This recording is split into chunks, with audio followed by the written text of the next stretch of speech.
ამ კითხვას ბევრი მისვავს პირადშიც, ამიტომ გადავწყვიტე ასე გიპასუხოთ. ერთ-ერთ ვიდეოში მოგიყევით YMCA-ის შესახებ. იქ თქვი, რომ თუ საოჯახო პაკეტს იყიდით $75 და შედის აბსოლუტურად ყველაფერი, მაგრამ ამ ზაფხულს ჰქონდათ აქცია, რომლის ფარგლებში თუ დაარეგისტრირებდი თინეიჯერს, იყო უფასო მთელი ზაფხული. და რას გულისხმობდა? ერთი კვირით წაიყვანეს ბანაკში, რომლის მიზანიც იყო ბავშვებისთვის ესწავლებინათ გაჯეტების გარეშე ცხოვრება, რეალური ურთიერთობები, საკუთარ თავზე ზრუნვა, დისციპლინა, იყვნენ ველურ ბუნებაში, ტყეში ცხოვრობდნენ, კარვებიც კი არ ქონდათ, აი ასეთ რაღაცაში ათევდნენ ღამეს. თვითონ ამზადებდნენ საჭმელს, თვითონ აწესრიგებდნენ თავიანთ მოსასვენებელ ადგილს, ქონდათ უამრავი აქტივობა. დიდად ვერ გამოვწიწკნე ინფორმაცია, მაგრამ რაც მითხრა, თამაშობდნენ ჭადრაკს, სხვა სამაგიდო თამაშებს, ხეებზე რაღაც ზიპლაინივით თოკებზე ქონდათ მოწყობილი და იქ რაღაც შეჯიბრი ქონდათ, ჯგუფებად დაყოფილებს რაღაც ნიშნები უნდა ენახათ და გამარჯვებული გამოვლინდებოდა. საღამოობით ცეცხლთან საუბრობდნენ, დასვლიდნენ თავიანთ ემოციებს, მღეროდნენ. ტელეფონი, გათიშული და იქ კი არა, სახლში ქონდათ დატოვებული მთელი კვირის მანძილზე. წაიყვანეს, რა თქმა უნდა, თავიანთი ავტობუსით, ჩამოიყვანეს, აჭამეს, ასვეს, გაართეს და ეს ყველაფერი სრულიად უფასოდ. ამის შემდეგ დაიწყეს 6 კვირიანი სწავლება, ყოველ დღე 9-დან 4-მდე არიან ისევ YMCA-ში. ბავშვები დაყვეს ჯგუფებად და თვითონ აირჩიეს, რის იკეთებაც უნდათ. ერთი ჯგუფი აკეთებს მაგალითად დიზაინს, მეორე ხმაზე მუშაობს, მესამე მონტაჟზე და ასე შემდეგ და საერთო ჯამში უნდა გააკეთონ ფილმი, რომლის პრეზენტაციაც იქნება აგვისტოში და მშობლებიც ვართ მიწვეულები, დიდი ემოციებით ველოდები. როგორც გითხარით, ჩემი შვილი დიდად არ გიждდებოდა ფოტოგრაფიაზე, მაგრამ მისი ასაკის შესაბამისად სხვა რაიმე კურსი ვერ ვიპოვე, ამიტომ მხოლოდ იმ მიზნით, რომ სკოლის შემდეგ სახლში ქონდა თავისუფალი დრო და ხარჯავდა გაჯეტებთან, რაღაცნაირად გამოსავალი ვიპოვე, რომ შემეყვანა ამ გაუგებრობაში. ფოტოგრაფიის სწავლა ხო კარგია, მაგრამ თუ მაგით არ დაინტერესდებოდა, ვიფიქრე, კარგ გარემოში მაინც მოხდებოდა.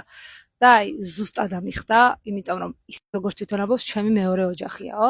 ძალიან ბევრი და კარგი მეგობარი ყავს და ყველაზე მთავარი, ბავშვები და განსაკუთრებით თინეიჯერები გართობის გარეშე ხო წარმოუდგენელია.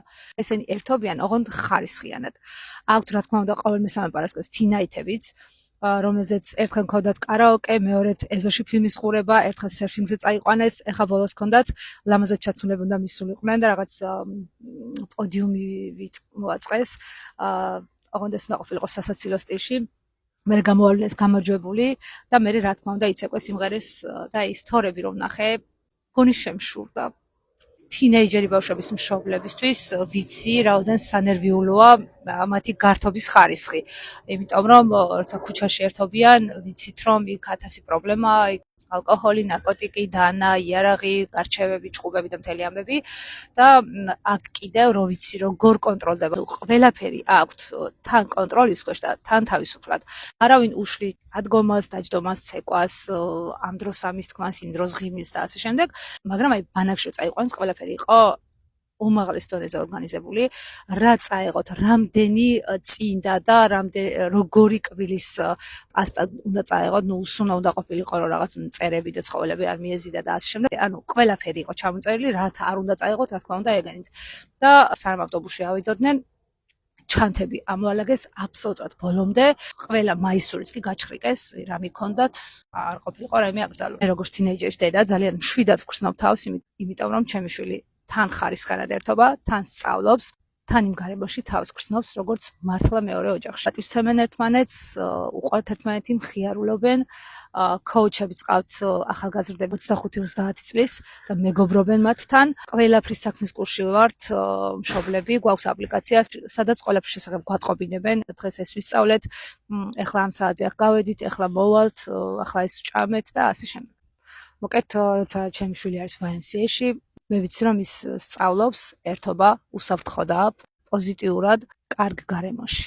სანდო ხელშია. თუ რამე კითხვები ისევ გაქვთ YMCA-სთან დაკავშირებით და ვერ გიპასუხეთ ამ ვიდეოში, დამიწერეთ კომენტარებში და გიპასუხებთ აუცილებლად.